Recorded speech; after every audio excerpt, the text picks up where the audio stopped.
చుట్టూ తిరిగి గుట్టు తిరిగి మళ్ళా నేనే అంటాడు. ఫస్ట్ ఏమో నేనే యెహోవా అని అంటాడు, నా మహిమ నేను ఎవరికి ఇవ్వను అంటాడు. నువ్వు జుట్టు పీక్కున్నా అర్థం కాదు. ఒంటరి అని దేవుణ్ణి చెబితే మరి ఇదేంటి?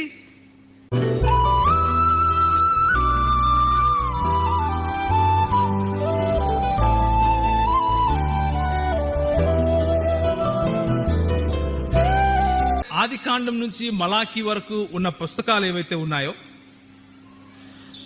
ఆ పుస్తకాల నుంచి దేవుని యొక్క ఉనికిని గురించి తెలుసుకుందాం. ఆది కాండం నుంచి మలాకీ గ్రంథం, ఆ తరువాత సుమారు 400 సంవత్సరాలు ప్రభు వాక్కు ప్రజలకు అందలేదు. తరువాత యేసు ప్రభులు వారు ఈ భూమిపైన నడిచిన తర్వాత ఆయన జీవిత చరిత్రను రాస్తూ మత్తయి సువార్తను మొదలుపెట్టాడు. మన పుస్తకంలో, లేకపోతే మన చేతిలో ఉన్నటువంటి బైబిల్ గ్రంథంలో, ఈ పాత నిబంధన గ్రంథంలో ఉన్నటువంటి విషయాలను గురించి మనము ఇప్పుడు చూసుకుందాం. పాత నిబంధనలో దేవుడు తనను తాను ఏ విధంగా బయలుపరుచుకున్నాడు అన్న విషయాలను మనం చూద్దాం. దేవుడు ఎందుకు బయలుపరుచుకోవాలి అన్న విషయం పైన ఒక 2 మాటలు చెప్తాను. మానవుడు స్వతహాగా తనకున్న జ్ఞానము సీమితమైనది, ఎల్లలు గలది. లేకపోతే దానికి అది అసీమితం కాదు, దానికి హద్దులు ఉన్నాయి. మానవుని జ్ఞానము హద్దులు లేని, ఎల్లలు లేని, సృష్టికి బయట ఉన్న సృష్టికర్తను అర్థం చేసుకోవటానికి ఉపయోగిస్తే అది సరిపోదు. ఆలోచించి ఆలోచించి ఆలోచించి కొత్త కొత్త ఫిలాసఫీస్ అంటారు, తత్వశాస్త్రాలు అంటారు, లేకపోతే తత్వజ్ఞానము అంటారు. అలాంటి వాటిని మానవుడు పుట్టించగలుగుతాడు. కానీ సీమితమైన బుద్ధితో అసీమితమైన ఆ మహాదేవుణ్ణి, దేవాది దేవుణ్ణి అర్థం చేసుకోవటం ఇంపాసిబుల్, అసంభవము అని చెప్పాలి. మానవుని బుద్ధి, మానవుని మేధస్సు గనక అర్థం చేసుకోగలిగితే ఆ వ్యక్తిని దేవుడు అని అనటానికి వీల్లేదు. కానీ ఫైనైట్ వరల్డ్లో, లేకపోతే సీమితమైన ఈ ప్రపంచంలో ఉండే నువ్వు నేను, సీమితమైన వ్యక్తులు, ఒకరోజు పుట్టి ఒకరోజు చచ్చే వ్యక్తులు, హద్దులున్న వ్యక్తులు, ఆ మహాదేవుణ్ణి అర్థం చేసుకోవాలి అని ఆశపడితే ఆ మహాదేవుడే నన్ను నేను బయలుపరుచుకుంటాను వీళ్లకు అనే ఆయన సంకల్పిస్తే అది అర్థం చేసుకునే కృపను కూడా తప్పకుండా ఇస్తాడు. ఇది లేఖన సారాంశం.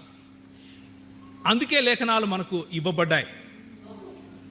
మన సొంత జ్ఞానంతో దేవుణ్ణి అర్థం చేసుకోవటము ఇంపాసిబుల్. దేవుణ్ణి సంపూర్ణంగా విశ్లేషించటం, లేకపోతే అనలైజ్ చేయటం కాని పని, జరుగని పని. కానీ దేవుడే గనక ఆయన ఉనికి ఏమైందో చెబితే మనకు అర్థమయ్యే భాషలో చెప్పగల సామర్థ్యం కూడా ఆయన దగ్గర ఉంది అని దేవుని వాక్యం చెప్తోంది. దయచేసి ఇప్పటి నుండి మనం లేఖనాలు చూసే సమయంలో దయచేసి మీరు అటు ఇటు చూడకండి. కాన్సన్ట్రేట్, ఒక గంట సేపు ఏకాగ్రత ఉంచి చూడండి. నాతో ఒకసారి ద్వితీయోపదేశ కాండము 6వ అధ్యాయము 4వ వచనం మీ బైబిల్లో నుంచి తీయండి.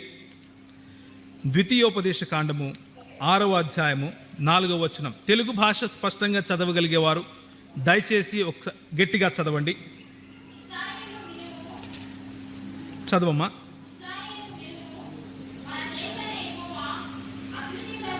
మన దేవుడైన యెహోవా, అద్వితీయుడగు యెహోవా.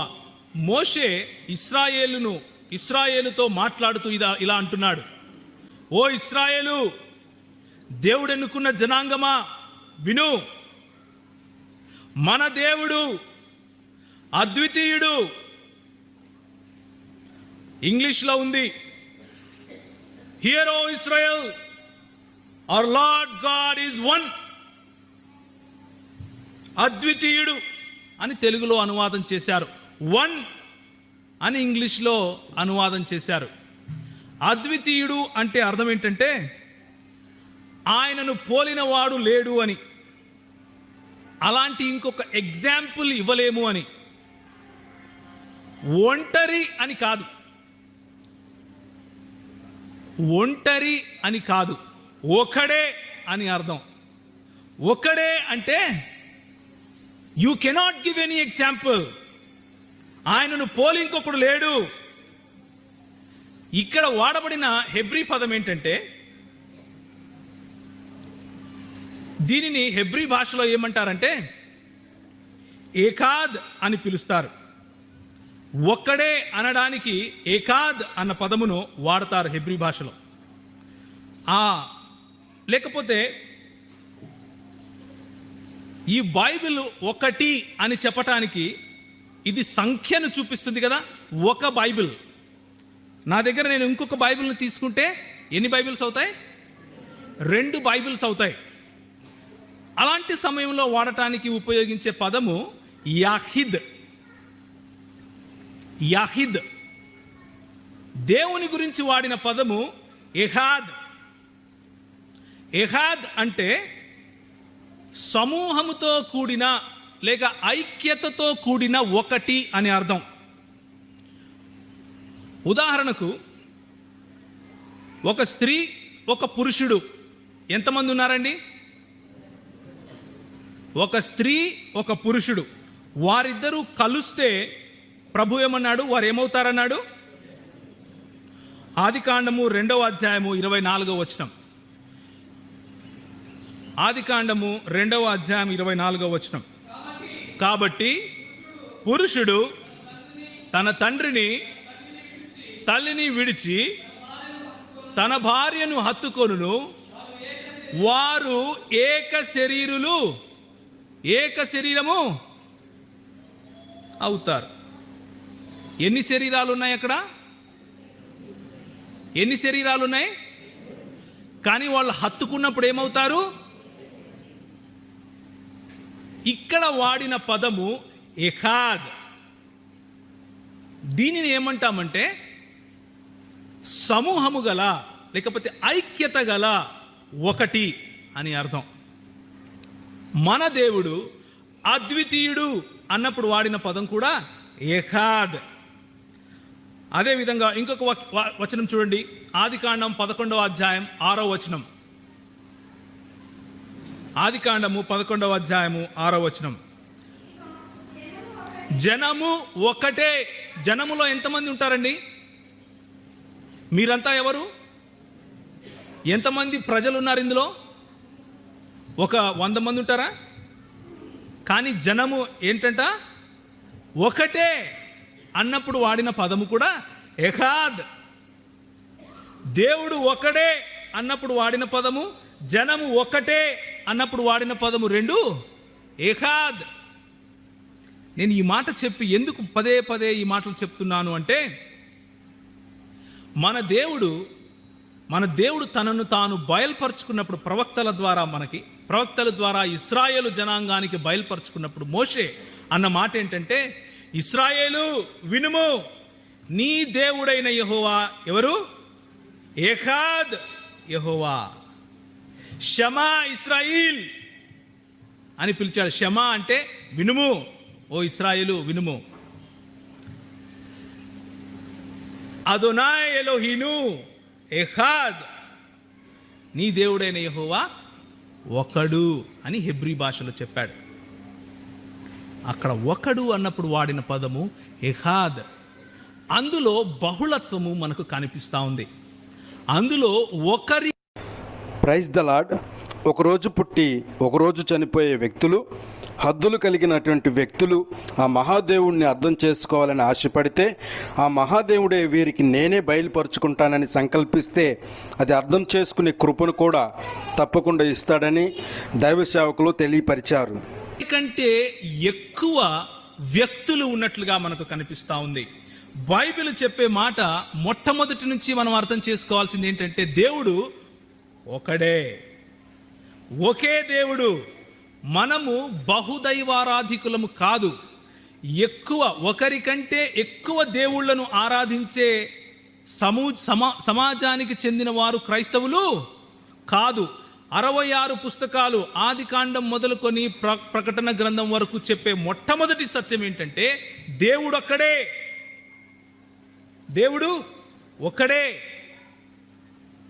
కానీ ఆ దేవుడు తనను తన బహుళత్వంలో మనకి ఆయన ఉనికిని చాటుకున్నాడు.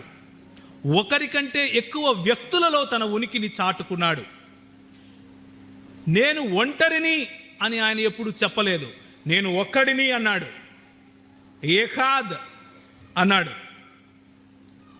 కాబట్టి మనము 2570 సార్లు బైబిల్ గ్రంథంలో ఎలోహిం అన్న పదం వాడబడింది. ఎలోహిం అంటే మీకు గుర్తే ఉంటుంది. యేసుక్రీస్తు ప్రభువారు చనిపోతూ సిలువలో వేలాడి చనిపోయే సమయంలో ఏమన్నారు? ఎలోహిం అన్నారు. ఏలీ అన్నారు. ఎలోహిం అనే పదము, ఏలీ అన్న పదము, ఈ రెండు కూడా బహువచనాలు. ఎలోహిం అంటే బహువచనము, మంది అంటే బహువచనమా? బియ్యము అన్నామనుకోండి, ఎన్ని బియ్యం గింజలు ఉంటాయి అందులో? ఎన్నైనా ఉండొచ్చు. బహువచనం అది. బహువచనముతో కూడిన, లేకపోతే ఎక్కువ బియ్యములతో కూడిన ఏకవచనమే. మన ప్రభువును అర్థం చేసుకునేటప్పుడు కూడా ఆయన వాడిన ఆ పదాలను జ్ఞాపకం ఉంచుకోవడం చాలా ఇంపార్టెంట్, చాలా ముఖ్యమైనది. కొంతమంది అంటూ ఉంటారు, ఎవరయ్యా మీకు చెప్పింది? ఇది గౌరవంగా మాట్లాడడం కోసం ప్రభు తన్ను తాను అలా పిలుచుకున్నాడు, నీకేం తెలుసు అని మాట్లాడుతున్నావు నువ్వు? హిందీలో అంటూ ఉంటాం మేము, హమ్ జా రహే హే అంటే నేను వెళ్తున్నానే అర్థం.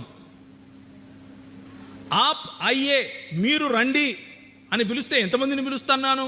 ఒకరినే పిలుస్తున్నాను అంటారు. మీరు అంటే ఒకరు కావచ్చు, 10 మంది కావచ్చు కదా అని అడిగే వాళ్ళు ఉంటారు. గౌరవంగా పెద్దలను గౌరవిస్తూ మాట్లాడే మాట మాత్రమే ఇది. దేవుడు బహువ్యక్తులు ఏం కాదు, దేవుడు ఒంటరివాడే అని చెబుతూ ఉంటారు. కాకపోతే మనం అర్థం చేసుకోవాల్సింది ఏంటంటే, బైబిల్లో ఎక్కడైనా సరే ఇలాంటి గౌరవార్థకాలు దేవుడు తనను తాను గురించి కానీ, దేవుని ప్రవక్తలు దేవుని గురించి కానీ ఆపాదించారా అని మనం చూడాలి. ఉదాహరణ చూడండి, నిర్గమాకాండము 11వ అధ్యాయము 9వ వచనం. నిర్గమాకాండము 11వ అధ్యాయము 9వ వచనం. యెహోవా ఇక్కడ ఏమంటున్నాడంటే, అప్పుడు యెహోవా ఐగుప్తు దేశంలో, లేదమ్మా నా అనకూడదు, అక్కడ మా అనాలి. అలా ఉందా మీ బైబిల్లో? చదువమ్మా, మళ్ళీ చదవండి. నా మహత్కార్యములు విస్తారమగునట్లు ఫరో మీ మాట వినడు. నా మహత్కార్యములు. యెహోవా ఎక్కడైనా సరే తనను తాను గౌరవార్థకంగా పిలుచుకున్నాడా అని చూస్తే ఆయన ఎక్కడ అలా పిలుచుకోడు. మొత్తం బైబిల్ గ్రంథంలో మన పోలిక చొప్పున నరుని చేద్దాము అన్నప్పుడు కూడా ఆయనలో ఉన్న బహు వ్యక్తులను సూచిస్తూ చెప్పాడే కానీ మన అంటే ఏంటండి? గౌరవంగా మీరు ఏమైనా చెప్పుకుంటారా మనది అని? మన భార్య అంటామా? అనం. నా భార్య అని అంటాం, అనము. అదే విధంగా పోనీ ప్రవక్తలు ఎవరైనా దేవుణ్ణి మీరు అని పిలిచారా? లేకపోతే మీ కార్యములు అన్నారా అని చూస్తే అలా కూడా కనిపించదు. ఉదాహరణకు చూడండి, 34వ అధ్యాయము 8వ వచనం. అదే నిర్గమాకాండం 34వ అధ్యాయం 8వ వచనం. దేవుడు తన్ను తాను ఏకవచనంలోనే పిలుచుకుంటున్నాడు. అక్కడ ఏమి గౌరవార్థకం లేదు. అంటే మీరు, తమరు, ఆప్, అయ్యే ఇలాంటి మాటలు లేవు. పోనీ ప్రవక్తలు ఎవరన్నా చెప్తున్నారా అని చూద్దాం. నిర్గమాకాండము 34వ అధ్యాయం 8వ వచనం. మోషే త్వరపడి, ప్రభువా నీకు అని ఉందా బ్రదర్? అక్కడ నీకు అని ఉందా, మీకు అని ఉందా? షూర్. పోనీ వేరే వాళ్ళ బైబిల్ చదవండి. మీరు తప్పు బైబిల్ చదువుతున్నట్టున్నారు. వేరే వాళ్ళు చదవండి ఎవరైనా. నీకు అనే ఉందా? మరి నా బైబిల్లో కూడా నీకు అనే ఉంది. మనం గౌరవార్థకంగా మాట్లాడాలి కదా మన ప్రభువుని. మీకు అనాలి. ఉందా అలా? లేదు. తర్జుమా తప్పు చేసి ఉంటారేమో అని ఒరిజినల్ లాంగ్వేజెస్కి వెళితే, గ్రీకు భాషలోకి వెళితే, క్షమించండి, హిబ్రూ భాషలోకి వెళితే అక్కడ కూడా నీకు అనే ఉంటుంది, మీకు అని ఉండదు. కాబట్టి దేవుడు తన్ను తానెప్పుడు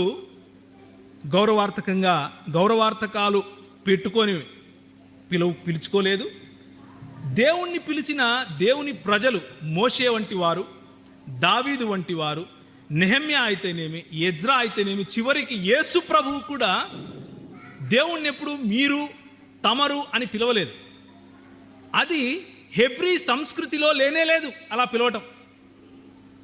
ఉదాహరణకు మీకు స్క్రీన్ మీద కనిపిస్తుంది కీర్తనలు 10:12, నెహమ్యా 1:5 మీరు చూడొచ్చు. ఎక్కడ ప్రభువు గురించి మాట్లాడినా, ఎక్కడ దేవుని గురించి తీసినా నీవు, నువ్వు, నీ మహత్కార్యాలు, నీ గొప్పతనము, నీ మహిమ, నీ నీ నీ ప్రభువు మాట్లాడేటప్పుడు నా మహిమను నేను ఎవరికి ఇవ్వను, నా పేరు ఘనతపరుస్తుంది, నేను చేస్తాను అద్భుత క్రియలు, నా నా నా అంటాడు. కాబట్టి గౌరవార్థకాలు అని లేవదీసే ప్రశ్న క్యాన్సిల్. గురువు ఎంతమంది? మనిషి యొక్క జ్ఞానము హద్దులు గలది. సృష్టిలో ఉన్న ఈ మనుషుడు సృష్టి వెలుపల ఉన్న దేవుడును అర్థం చేసుకోవడానికి జ్ఞానం సరిపోదని అంటూ అద్భుతమైన వివరణ చేసి ఉన్నారు. గురువులు ఉన్నారు, గురువర్యులు. ఎంతమంది గురువులు ఉన్నారు? ఒక గురువును కూడా మన భాషలో ఏమంటాం? మనం గురువర్యులు అంటాం, గౌరవిస్తాం. కానీ బైబిల్లో ఉన్నటువంటి దేవుడు కానీ, హెబ్రీ సంస్కృతిలో కానీ అలాంటి గౌరవార్థక పదాలు ఉపయోగించే మాట లేనే లేదు. కనుక మనము